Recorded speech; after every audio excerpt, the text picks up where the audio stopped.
话艺术水阁好，古今解说呢有啊含你做参考。解说，解文说理。好朋友迄天国政啊去到阮自己的北部广播电台名主持人阿国啊，阿公兄的办公厅我人入去尔，伊赶紧甲我讲我已经甲阮电台董事长讲好啊，你搁来拜到拜五来甲我做暗时8点到10点，一天2点钟的节目。我讲阿公兄啊，你毋咧甲我冒舌头？即句冒舌头，冒就是动词起头3字的，社会咧流行一款普遍得应用的台湾话言词。啊，本来咧讲冒舌头，咱嘛知，咱兜灶骹疫情啊要讲，态度讲调，风水定做，包含讲洗面做拢爱换，安尼拢总一间甲咱做起来偌济，总一个总金额，安尼叫做冒舌头。毋过吼，社会上咧应用普遍是咧讲因工课啦。啊，讲兄，你毋咧甲我冒舌头，咧甲我因工课，你著爱想呢，想讲我即马吼。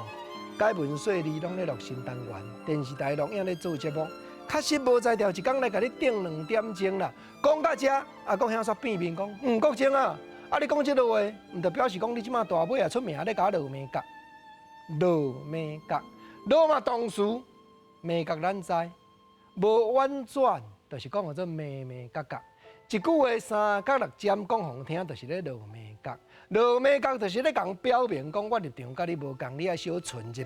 简单讲，原来有人应用讲咧讲警告，安尼叫做落眉角，点一个啊行为咧。讲来到这，阿公兄，我本来要甲回，伊阁毋愿煞，伊讲好，安尼国政啊，我要来甲阮电台董事长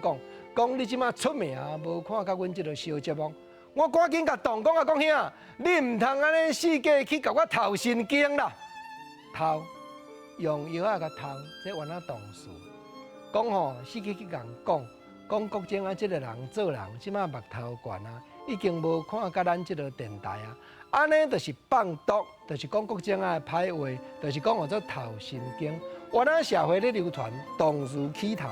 3字的。我讲啊，讲兄，人我无安尼讲，我是真正无用，你毋通假偷神经。国政啊，讲来到这尔，算外国个假印，讲你安尼逐工吼解文说理即个单元，甲我阿国啊，什物北部的名主持人搬出来讲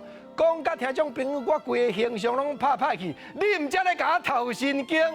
有影啦吼，换我咧甲偷神经，较有影啦。